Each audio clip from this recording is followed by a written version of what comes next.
Welcome to Behind the Wheel, an audio interview series where you can learn about motor vehicle topics in the state of Maine. Here is your host, Larry Boyven. Thanks so much for joining us for our premiere edition of the program, and we'll be featuring different topics and folks that work with the Maine Bureau of Motor Vehicles. Over the coming months, we'll explore everything from driver licenses to registrations to titles and so much more. So we hope you'll enjoy the program. And with warmer weather, May is Motorcycle Awareness Month, so it only seemed appropriate to have as our first guest Maine's Motorcycle Safety Coordinator, John Kohler. John, welcome to the program. Thanks, Larry. It's great to be here. So, John, first, I think it would be appropriate to talk about experience and your own personal experience in riding. Well, I started riding motorcycles at a very young age, and then just fresh out of the service, a friend of mine saw an ad in the paper for motorcycle safety instructors back in the 90s. And I said, that'd be a great job for you. And so that's how I got started. And that was in 94, something like that. And then in 2003, I was just fortunate enough to be at the right place at the right time to become a certified trainer to train instructors. And then one thing led to another, and here I am in Augusta, Maine. So as the safety coordinator, how long have you done it? How long have you been with the Bureau? I've been with the Bureau since 2013. This position was not being utilized for about 9 years before I came on board. They didn't have, the Bureau didn't have anybody with the background to do this kind of thing. So anyways, I was hired in 2013, and since that time, it's been quite an experience. We're obviously going to talk about some of the safety awareness tips for all of us that drive a vehicle or truck, what have you. Sure. But before we get to that, to get a motorcycle credential in the state of Maine, there's a process. There's a process. So right now, everyone in the state of Maine who wants to ride a motorcycle legally on our roads needs to take the basic rider course. It's from the Motorcycle Safety Foundation. There's also a three-wheel version for people who want to ride a three-wheel motorcycle. And they take that course. If they're successful, they earn their waiver for the road test. They don't have to take a road test with a state examiner. If they pass the knowledge test, but they're unsuccessful with the skills test, they earn their permit, which is good for 2 years. And then they can take a road test with a state examiner as many times as they need to in that 2 years to pass that test and get their endorsement.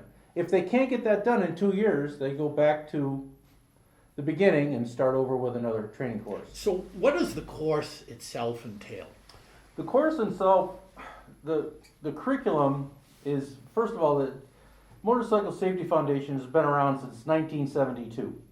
And so this curriculum has been developed and changed and updated and research and development and studies and so forth and so on over the years. The latest version we have is called the BRC Updated.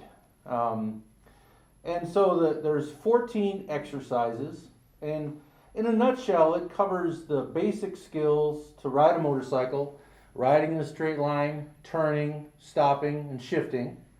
And then we move on to more advanced skills of riding on the road, interacting with traffic, how to deal with swerving, maximum braking, stopping in a curve, starting in a corner, just endless.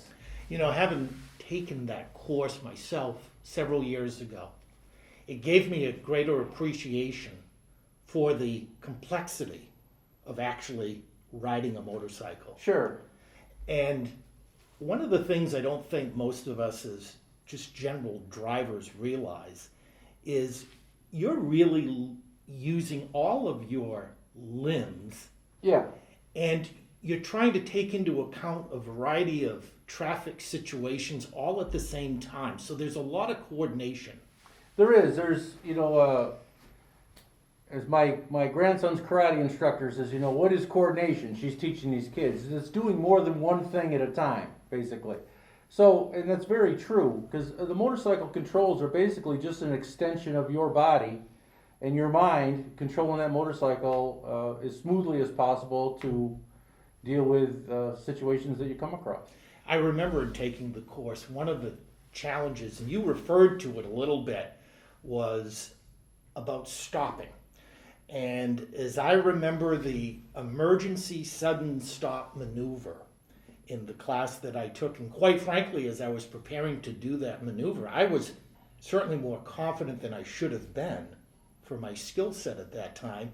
And I did the terrible thing of grabbing the front brake and literally ended up flying over the handlebars myself. So it's an eye-opening course. It is. That kind of stuff happens. The instructors are trained on how to deal with that, and we teach people that. I mean, the maximum your front brake is about 70% of your stopping power, and a lot of the little training bikes have the same brakes that the larger street bikes have, so that they can be very powerful.